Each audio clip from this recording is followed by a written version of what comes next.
Buen día. Comenzamos ahora el segundo video de este ciclo de apologética organizado por el Centro de Estudios Cívicos de Córdoba. En el primero analizamos la existencia de Dios investigada a través de lo que se llama la teodicea, es decir, por la simple luz de la razón, al margen de la fe. Santo Tomás especialmente demuestra por las famosas 5 vías la existencia de Dios desde un punto de vista teórico. En esta oportunidad vamos a hacer un breve comentario sobre la sábana santa, que de algún modo complementa el video anterior, ahora ya con evidencias tangibles de que realmente algo existió hace 2000 años. La historia de la sábana santa comienza en la tarde del primer Viernes Santo. Mateo, Marcos y Lucas nos dicen que José de Arimatea, habiendo bajado a Cristo de la cruz, lo envolvió en una sábana. En cambio, Juan, por su parte, nos habla de lienzos en general, que se emplearon provisionalmente para sepultar el cuerpo de Cristo, esparcidos con una mezcla de mirra y aloe, para retardar la descomposición del cuerpo. Así pues, el cuerpo de Cristo fue envuelto de pies a cabeza con un largo lienzo. Cuando el domingo temprano fueron las mujeres a terminar los ritos de entierro de esa época, el cuerpo había desaparecido. La tumba estaba abierta y vacía, pero habían quedado los lienzos y la sábana, y en esta última unas huellas misteriosas. El domingo 24 de mayo de 1998, Juan Pablo II fue a la Catedral de Turín para venerar la sábana santa. Anteriormente lo había hecho en septiembre de 1978, siendo cardenal, y en 1980 durante su visita pastoral en Turín. Pero en 1998, en el período de la exposición pública de la sábana santa, el Papa pronunció un discurso muy importante sobre esta reliquia, del cual extractamos algunos párrafos. A la luz de la presencia de Cristo en medio de nosotros, me he arrodillado ante la sábana santa, el precioso lienzo que nos puede ayudar a comprender mejor el misterio del amor que nos tiene el Hijo de Dios. Dado que no se trata de una materia de fe, la Iglesia no tiene competencia específica para pronunciarse sobre estas cuestiones. Encomienda a los científicos la tarea de continuar investigando para encontrar respuestas adecuadas a los interrogantes relacionados con este lienzo que, según la tradición, envolvió el cuerpo de nuestro Redentor cuando fue bajado de la cruz. Para el creyente, cuenta sobre todo el hecho de que la sábana santa es espejo del Evangelio. En efecto, si se reflexiona sobre este lienzo sagrado, no se puede prescindir de la consideración de que la imagen presente en él tiene una relación profunda con cuanto narran los evangelios sobre la pasión y muerte de Jesús, que todo hombre sensible se siente interiormente impresionado y conmovido al contemplarlo. Bárbara Frall, experta en la sábana santa y autora del ensayo La síndone di Gesù Nazareno, describe en este libro, ella de su condición de historiadora, 40 años de edad, que desde 2001 trabaja en el archivo secreto del Vaticano, destacando sin embargo que su investigación ha sido personal y privada. Ella logró descifrar trazos de escritura que hace 30 años fueron descubiertos en el sudario y que según sus estudios corresponderían al certificado de defunción del cadáver que habría sido envuelto en él, Jesús Nazareno.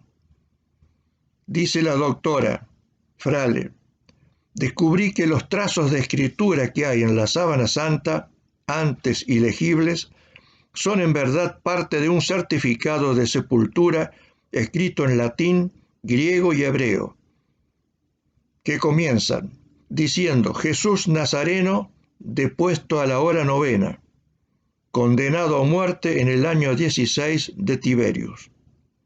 La hora novena es sobre todo un término legal. Era la hora en la que para los hebreos termina el día y comienza el siguiente. Y el año 16 de Tiberio corresponde al año 30 después de Cristo. La reliquia, sobre la que la Iglesia nunca se ha pronunciado, es objeto de arduas disputas científicas, mientras que para muchos historiadores se apoyan en las pruebas de carbono 14 para datar este lienzo entre 1260 y 1390 después de Cristo. Otros creen que la tela efectivamente envolvió el cadáver de un hombre flagelado, coronado de espinas y crucificado, en coincidencia con las narraciones de 4 evangelios. El diario La Nación, que le realizó un reportaje a esta doctora, le hace varias preguntas significativas. ¿Qué piensa de las pruebas de carbono 14 que concluyeron en 1988 que la sábana era medieval? Contesta que ese resultado es erróneo. La ciencia funciona por aproximación y el problema del carbono 14 es que se dio por absoluto el resultado que en realidad era un simple experimento. El carbono 14 funciona en forma relativa. Es un método que no es apto para los tejidos, no es confiable. Pero 3 laboratorios hicieron el experimento y los 3 obtuvieron resultados similares. Sí, pero la prueba del carbono 14 no es como el termómetro, donde se obtiene una medición precisa y directa. Y la sábana santa está muy contaminada. Tan contaminada que solo en el fragmento de 6 centímetros sobre el que se hicieron las pruebas del carbono 14 se obtuvieron fechas con 300 años de diferencia. Imagínense en 4 metros las diferencias que puede haber. Además, son numerosas las pruebas que demuestran que la sábana santa es un objeto del siglo I.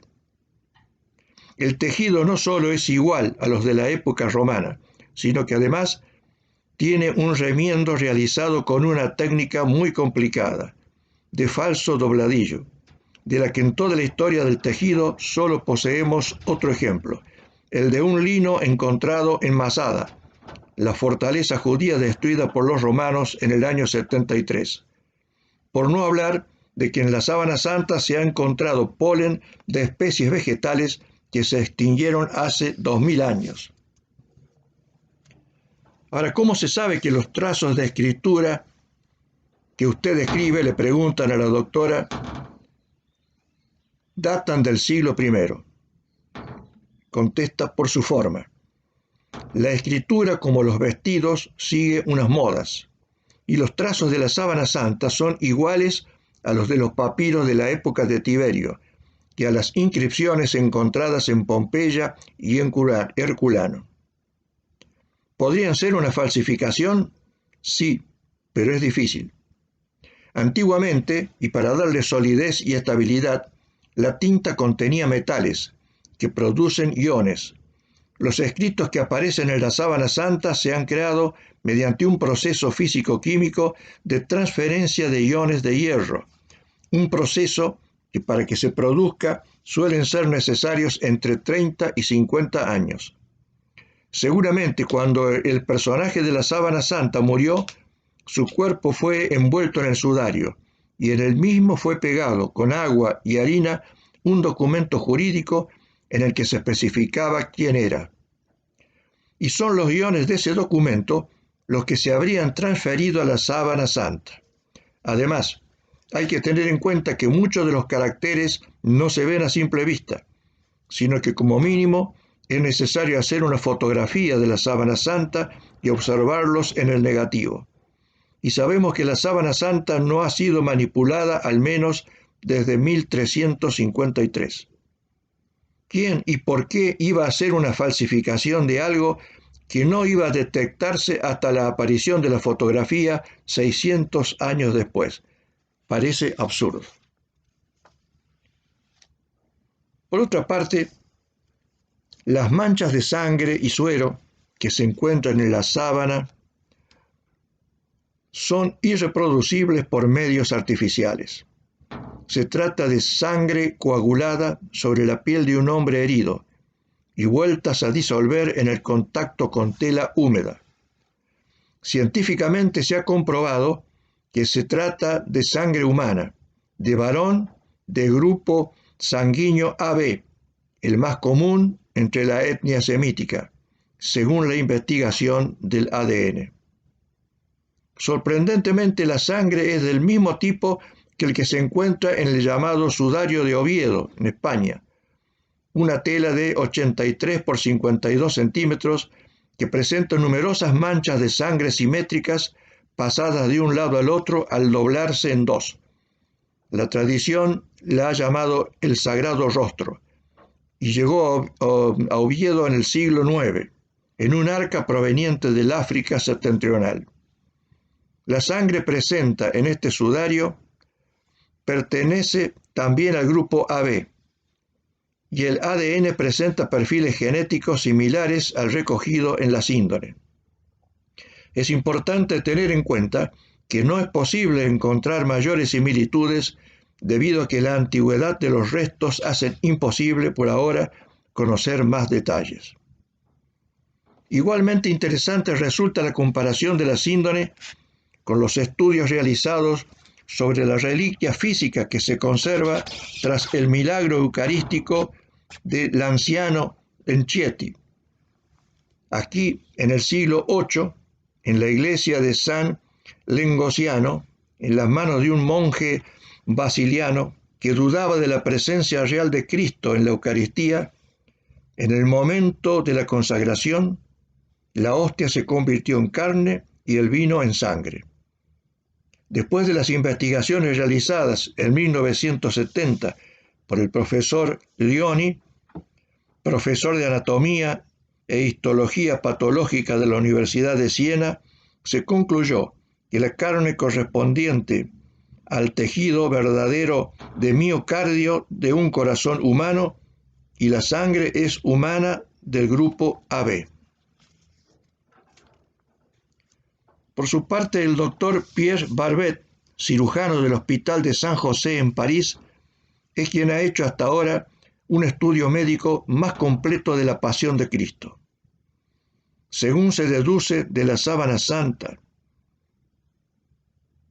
en la imposibilidad de abarcar todos los aspectos, extractamos lo que nos parece de mayor interés de este estudio.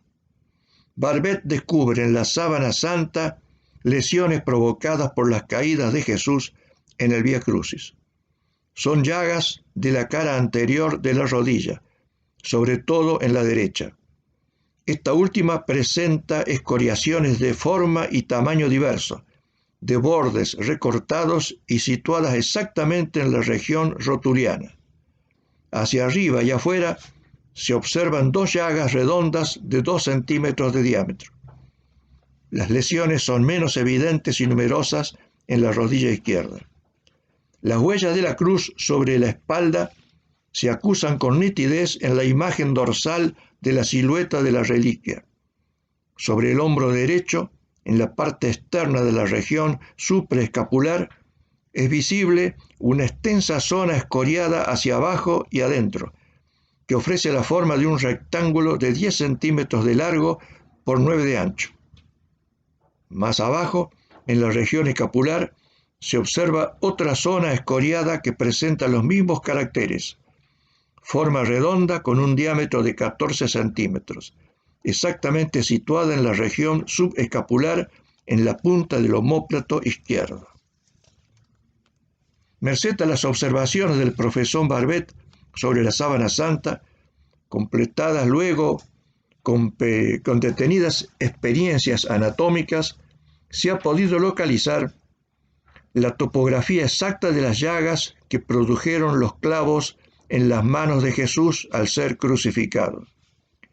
Los clavos no atravesaron la palma, como vulgarmente se cree debido a las imágenes que todavía se suelen reproducir cuando se quiere expresar el cuerpo yacente de Jesús. No atravesaron la palma de la mano, sino el carpo o región del pulso, o sea, la muñeca, precisamente por el espacio libre, llamado de destot, limitado por los huesos, semilunar, piramidal, grande y ganchoso. En efecto, en la sábana santa se descubre en la mano izquierda, que es la más visible, una llaga redonda, muy neta, en la altura del carpo, de la cual parte un reguero de sangre que se irradia oblicuamente hacia arriba y hacia la derecha hasta alcanzar el margen cubital del antebrazo. Es creencia muy común el de situar el corazón del ser humano a la izquierda del tórax, pero esta localización no es exacta. El corazón ocupa una posición mediana y anterior y reposa sobre el diafragma, detrás de los pulmones y del peto óseo externo-costal, en el mediastino anterior. Solo su punta queda situada netamente a la izquierda, mientras su base supera por la derecha el esternón.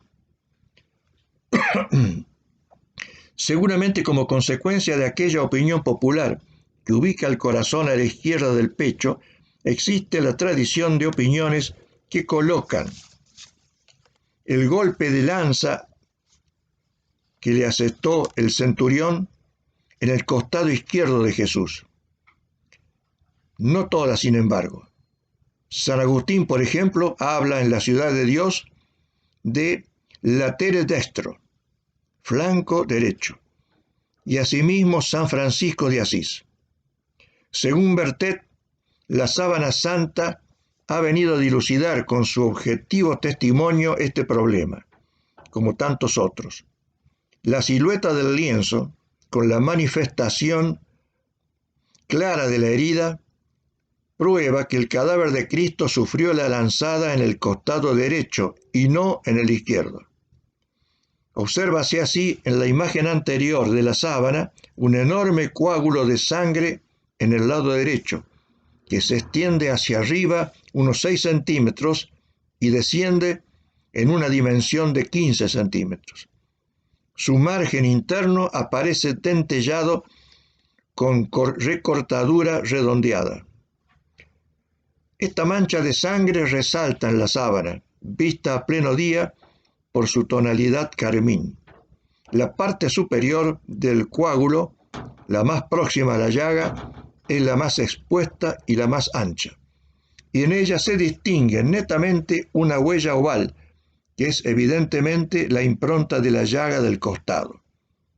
Esta llaga mide 4,4 centímetros de largo por 1,5 centímetros de ancho. Barbet deduce que la herida fue abierta por una lanza, actuada por un soldado de infantería desde el suelo, la cual penetró por el 5º espacio intercostal derecho, atravesó la pleura y el pericardio, e hirió la aurícula derecha. La sangre que brotó de la lanzada provenía de dicha aurícula, y el agua del pericardio, por virtud de la agonía extraordinariamente penosa del Salvador. De esta manera hemos tratado de resumir de manera muy concreta los hallazgos más serios de contenido científico que se conocen hasta la fecha sobre el misterio de la sábana santa, que confirman de una manera tangible que efectivamente nuestro Señor murió cuando lo dicen las Escrituras. En este ciclo continuaremos analizando distintos aspectos que, como dijimos al comienzo, es muy importante que los laicos, que no somos doctos en teología, aprendamos a conocer para poder refutar en cada momento en que se producen debates, hasta en la propia familia o en nuestro círculo de amigos, y en que se suelen repetir consignas marcadas por la ideología, marcadas por el odio a la fe, y que distorsionan de alguna manera el concepto correcto, verdadero, de lo que corresponde a la fe. Como simples conocedores o aspirantes a conocer y a defender nuestra religión, debemos intentar todo lo posible conocer estos temas de debate para poder intervenir en esos debates de manera adecuada y no en forma balbuciante o escudándonos en que al no ser especialistas no podemos adentrarnos en cuestiones que son de misterio.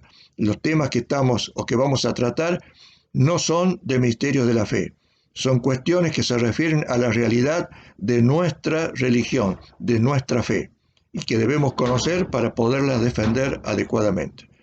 Les agradezco la atención y nos veremos pronto en un tercer video. Muchas gracias.